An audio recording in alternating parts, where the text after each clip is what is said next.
안녕하세요. 반갑습니다. 한국어 박쌤입니다. 자, 토픽 2 듣기 이웃금 유형의 문제 한번 오늘 풀어보도록 하겠습니다. 41번부터 50번까지 마지막 문제네요. 자, 보겠습니다. 먼저 듣기 41번, 42번은요. 공식적인 대화인데 강연 형식입니다. 강연이라는 것은 강의 형식으로 연설을 하다, 말하다 이런 뜻이에요. 그래서 강의 형식으로 연설을 하다. 그러면 한 명이 하겠죠. 그래서 한 명이 해서 잘 들어보면 될 것 같습니다. 그래서 강연을 듣고 중심 내용이나 세부 내용을 파악하는 문제인데요. 자, 먼저 우리가 주어진 건 선택지 1, 2, 3, 4번을 먼저 읽습니다. 그래야지 어떤 주제가 나올지 추측해야 합니다. 자, 41번부터는 6급 고급 어휘가 나오는 문제이기 때문에 모르는 단어가 많이 나올 수 있습니다. 자, 그래도 정답을 찾아야 되죠. 자, 그래서 주제를 추측하는 연습을 좀 끊임없이 해야 된다. 자, 먼저 41번은 중심생각 고르기인데요. 대부분 앞부분의 주제에 대한 설명이 나와 있습니다. 주제는 무엇에 대한 문제일지 설명을 먼저 하고요. 강연의 중심 내용은 듣기의 뒷부분, 제가 매일 얘기했죠. 마지막 부분에 중심 내용, 중심 생각 나와 있다라고 얘기했습니다. 그래서 앞부분에는 주제에 대한 설명을 듣고요. 뒷부분에 중심된 생각을 좀 찾으면 좋을 것 같습니다. 42번은 내용 일치. 자, 같은 거 고르는 문제지만 우리가 그동안에 어떻게 했지요? 네, 반대. 틀린 부분을 찾아서 X표 하는 연습을 해왔습니다. 문제 푸는 방법은 3급, 4급, 5급, 6급 동일합니다. 자, 먼저 읽겠습니다. 조선시대의 왕의 밥상인 수라상에는, 자, 주제를 알려줬어요. 수라상이 뭔지 몰라요. 그죠? 조선시대 왕의 밥상이 수라상. 먼저 그 주제 있죠. 무엇에 대한 설명을 먼저 해줍니다. 오늘의 키워드는 여기는 수라상이 되겠죠. 임금님의 밥상. 각 지방의 특산물이 올랐습니다. 그래서 왕은 수라상에 올라오는 식재료를 보고 그 지방의 상황을 두루 짐작할 수 있었죠. 밥상에 여름에는 수박, 겨울에는 그 계절이나 지역에 따라서 올라오는 걸 보고 알 수 있었습니다. 그런데 나라에 가뭄이나 홍수 피해가 있으면 어렵지요. 왕은 백성을 아끼는 마음으로 어떻게 돼요? 반찬수를 줄이기도 했습니다. 수라상은 신하들의 분쟁을 잠재우기 위한 수단으로도 활용되었는데요. 신하들 간의 분쟁, 싸움이죠. 심해질 경우 왕의 반찬수를 줄이겠다라고 선언합니다. 그러면 신하들은 왕의 건강을 염려하여 잠시 분쟁을 멈추었지요. 왕이 수라상을 정치에 적절히 이용했던 것입니다. 자, 중심 생각은 맨 마지막에 나와 있다. 얘기했습니다. 자, 보겠습니다. 자, 두 문제가 있을 때 우리는 들은 내용과 일치하는 문제부터 푼다. 두 번 들을 동안에 여기에서 들으면서 틀린 것을 찾아서 X한다. 잘 안 들렸으면 두 번 모두 42번에 집중하시고요. 나중에 맨 마지막 부분을 잘 들어서 중심 내용을 찾으면 될 것 같습니다. 왕은 수라의 반찬을 통해 지방 상황을 살폈다. 맞는 것 같아요. 네, 확실하지 않을 때는 항상 세모. 자연재해, 아까 자연재해 뭐죠? 가뭄이나 홍수가 발생해도 수라상은 동일하게 구성된다. 동일하다. 똑같다. 똑같아요? 아니죠. 반찬 수를 어떻게 한다? 줄인다라고 했어요. 왕의 건강이 나빠지면 신하들의 반찬 수를 줄였다. 왕이 건강이 나빠지는 게 아니라 신하들의 분쟁, 그죠? 신하들이 서로 싸운다. 분쟁이 생기면 왕이 반찬 수를 줄이겠다라고 선언을 합니다. 왕이 건강해야 나라가 튼튼할 수 있기 때문에 하고요. 조선시대 수라상에는 제철 특산품을 올리기가 힘들었다? 당연히 올리겠지요. 자, 이처럼 틀린 것을 찾아보니까 2번, 3번, 4번이네요. 정답은 네, 1번입니다. 이 강은의 중심 내용. 자, 앞부분 다시 보겠습니다. 중심 내용.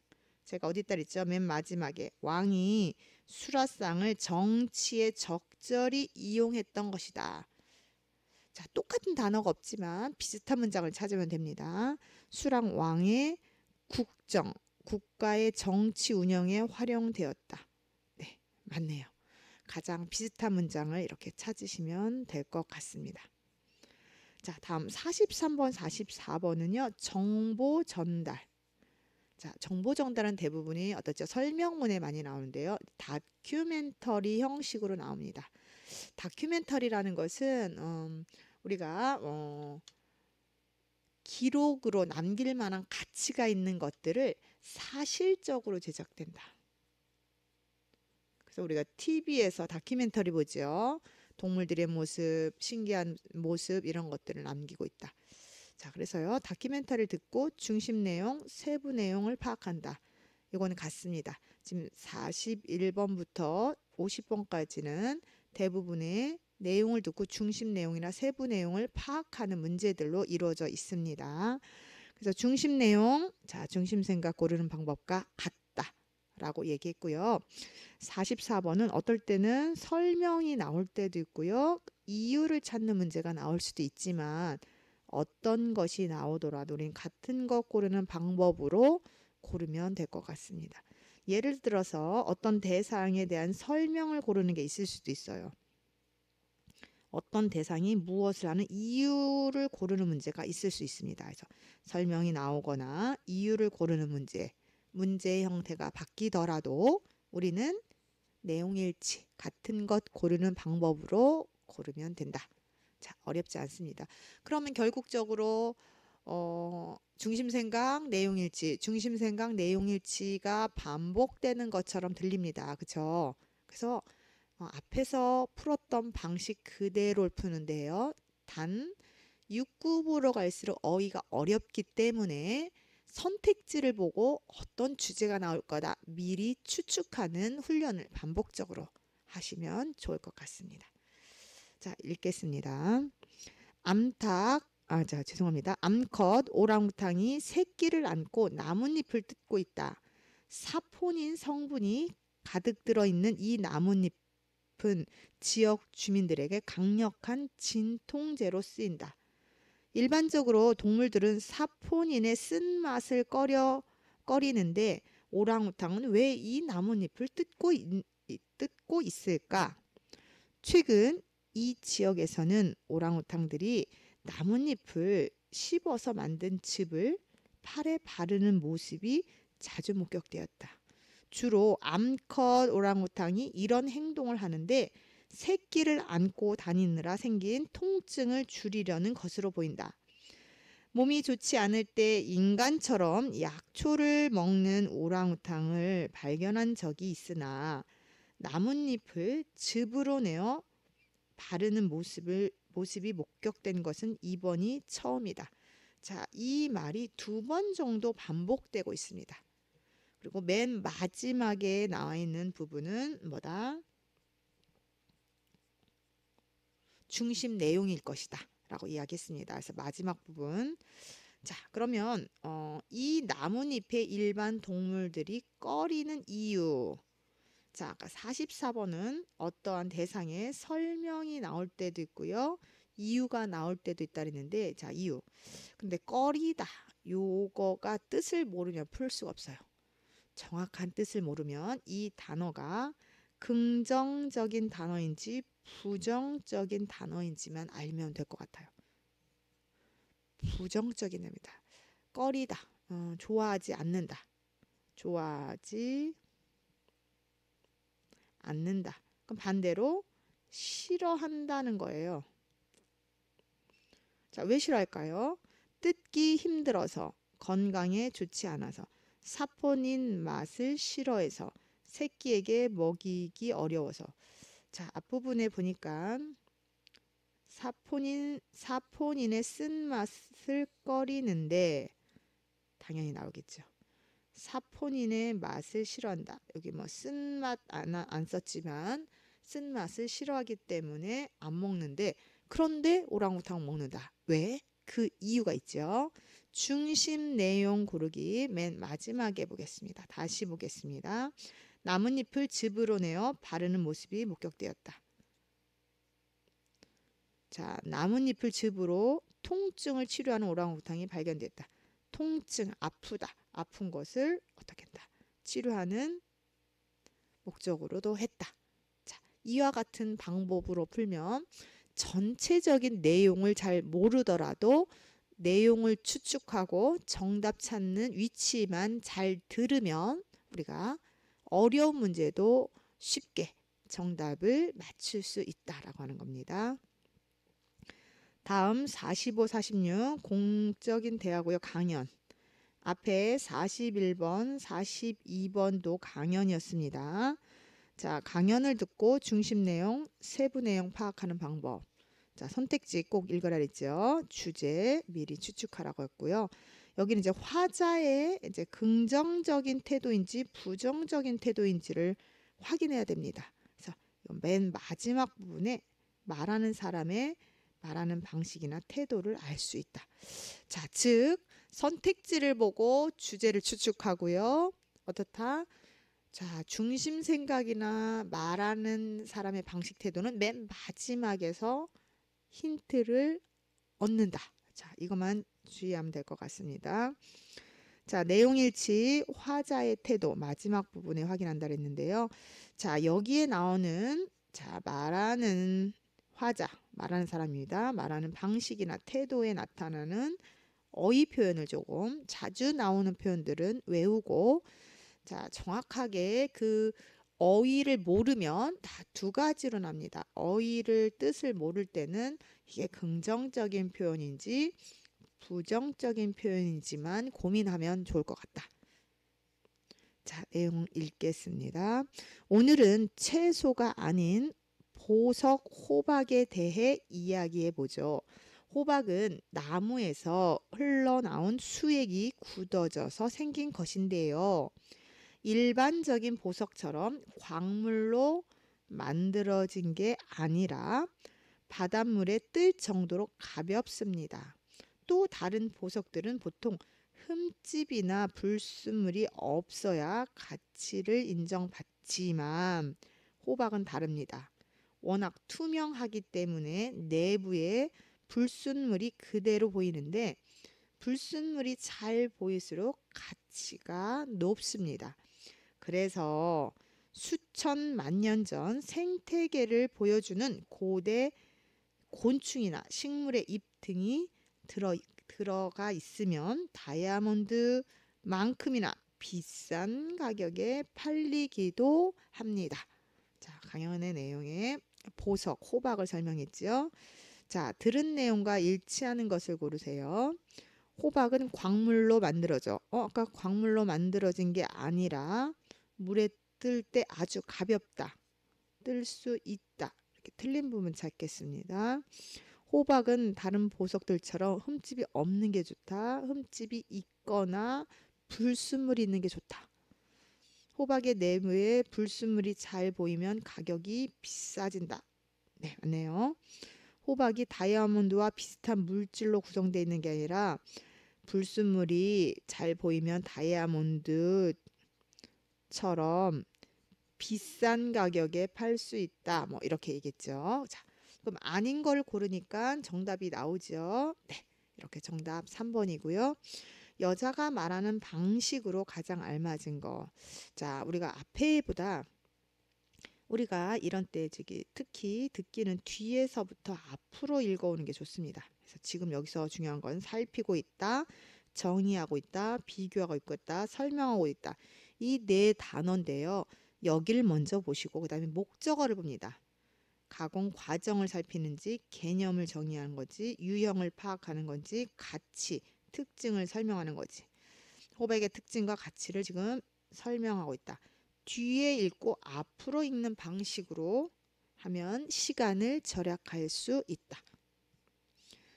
자, 47, 48번은 대담이라고 되어 있는데요. 우리가 흔히 인터뷰 형식입니다. 뭔가를 질문하면 질문에 대해서 대답하는 형식입니다. 그래서 대답을 듣고 마찬가지로 세부 내용과 화자의 태도, 심정을 파악하는 문제인데요. 앞에와 같은 방법으로 풉니다. 대담이든 강연이든 다큐멘터리든 자, 문제 푸는 방법은 다 동일합니다. 선택지 보고 주제 추측하고 자, 이 말한 사람이 긍정적인지 부정적인 태도인지를 보면 알 수 있고요. 특히 마지막 부분을 잘 보면 된다. 자, 방금 전에 나왔던 것과 같은 방법으로 풉니다. 자, 보겠습니다. 대담이기 때문에 질문하는 사람이 있고요. 대답하는 사람이 있다고 했습니다. 자, 인구 문제 해결을 위해 적정 인구부터 논의해야 한다는 것이군요. 네, 적정 인구란 사회의 규모와 경제적인 면에서 가장 바람직한 인구 수준을 말하는데요. 적정 인구 규모가 정해져 그에 따른 인구 대책을 세울 수 있게 됩니다. 적정 인구는 일반적으로 사람들이 소비하는 자원의 요구량 또는 자원 생산에 필요한 땅 면적을 고려해 계산하는데요. 어떤 삶의 질과 방식으로 사느냐에 따라 요구되는 자원이 다르기 때문에 나라마다 적정 인구의 판정 기준에 차이가 있습니다. 따라서 적정 인구를 계산할 때는 국민들의 삶의 질도 함께 고려해야 합니다. 이 마지막 부분은 어차피 중심 내용이겠네요. 자, 한번 보겠습니다. 들은 내용과 일치하는 것을 고르세요. 적정 인구 판정의 삶의 질을 반영하기 어렵다. 반영해야 한다. 라고 했고요. 적정 인구를 정한 후에 인구 대책 마련이 가능하다. 자, 먼저 여기 있죠. 적정 인구부터 논의한 후에 어떻게 해야 된다? 인구 대책을 세울 수 있게 됩니다. 맞았죠? 네. 적정 인구 계산은 사회적 규모를 고려하지 않는다. 고려해야 한다. 인구 기준은 모든 나라가 동일하게 된다. 나라에 따라서 달라진다. 아까 나왔죠. 자, 이처럼 들을 때 틀린 부분을 빨리빨리 찾는 게 좋지요. 이걸 다 읽고 답을 찾는 것은 너무 어렵습니다. 자, 들릴 때 틀린 부분을 X를 치면서 고르면 좀 짧은 시간 안에 자, 정답에 가깝게 찾을 수 있다. 자, 남자의 태도인데요. 자, 비판하다, 토로하다, 우려하다, 제시하다. 자, 이 어휘가 비판, 부정적인 표현이죠. 토로하다, 자기 이것도 부정적인 표현이고요. 우려하다, 걱정하다. 제시하다, 방향성, 제시? 이거는 부정적인 건 아니고요. 긍정에 가깝겠네요. 자, 계산 방식을 비판하다, 어려움을 토로하다, 역량에 대해서 걱정하다, 적절한 방향을 보여주다. 제시하다, 보여주다. 그러면 답은 나오겠죠. 남자의 태도나 여자의 태도는 긍정적인 표현인지 부정적인 표현인지를 보는 게 가장 중요하다. 그리고 뒤에부터 거꾸로 앞으로 읽는 방법이 좋습니다. 이거는 읽을 필요가 없다. 자, 49, 50 또 강연이네요. 자, 문제 푸는 방식은 앞과 동일하게 쓰여 있습니다. 자, 읽겠습니다. 우리 몸의 장기를 다른 사람에게 이식하는 장기 이식 기술의 가장 큰 어려움은 바로 거부 반응이었습니다. 이식한 부위에 서로 다른 면역 체제 때문에 사망에 이르기도 했는데요. 1970년대에 이 면역력 문제를 해결하는 의료 기술이 개발되면서 이식 성공률이 획기적으로 높아졌고 지금은 심장, 뼈, 피부까지 또 이식이 가능하게 됐지요. 그런데 이러한 의료 기술의 발전에도 불구하고 여전히 필요한 만큼의 장기 기증은 이루어지지 않고 있습니다. 이를 해결하기 위해 현재 인공 사람이 만든 장기를 이식하는 연구가 한창이라고 하니 장기 이식의 새로운 가능성이 열릴 것으로 기대됩니다. 이 친구가 기대됩니다. 긍정적인 표현을 사용했습니다. 아까 태도에서 자, 들은 내용과 일치하는 것을 고르세요. 현재 인공 장기 이식 연구가 진행 중이다. 한창이다. 하고 있다. 맞고요. 면역력 해결을 위한 기술이 곧 개발되었다. 아까 면역력 해결을 위해서 1970년도에 돼서 좋았다. 얘기했죠. 과거에는 장기 이식 거부 반응이 많지 않았다. 당연히 과거에는 많았다. 지금은 많지 않다. 장기 이식 중 뼈를 이식하는 것은 불가능하다. 아까 뼈 되지요? 가능하다. 자, 이처럼 틀린 거 찾은 후에 정답을 찾으면 좋을 것 같고요. 아까 여자의 태도에서 맨 마지막에 기대된다. 좋은 표현이죠. 촉구하다, 낙관하다, 예측하다, 진단하다. 요 네 단어를 보고 긍정적인 표현을 찾으면 좋을 것 같아요. 촉구하다, 바라다죠. 동참하기를 촉구하다, 기술의 미래를 낙관하다, 생길 문제를 추측하다, 실패 원인을 진단하다. 이 중에서 낙관하다, 긍정적인 표현이 나와 있네요. 자, 이처럼 이 어휘를 모르면 답 찾기가 어렵습니다. 그리고 뒤에부터 거꾸로 여기까지 앞에는 읽지 않아도 되고요. 읽는 순서. 그래서 읽기는 자, 시간이 짧으니까요. 뒤에서부터 앞으로 읽는 연습을 하면 더 좋을 것 같다. 자, 이처럼 자, 6급의 듣기 문제 푸는 방법을 설명했습니다. 자, 어렵죠. 그런데 이제까지 3급, 4급, 5급까지 잘 따라온 친구들은 6급도 잘 할 수 있다고 생각합니다. 자, 이렇게 해서 3급부터 6급까지 이제 한 번씩은 제가 다 풀어드렸는데요. 이제 앞으로도 이러한 문제를 계속해서 우리 친구들에게 같이 푸는 시간을 만들도록 하겠습니다. 자, 오늘은 여기까지 하겠습니다. 다음 시간에 뵙겠습니다. 수고하셨습니다.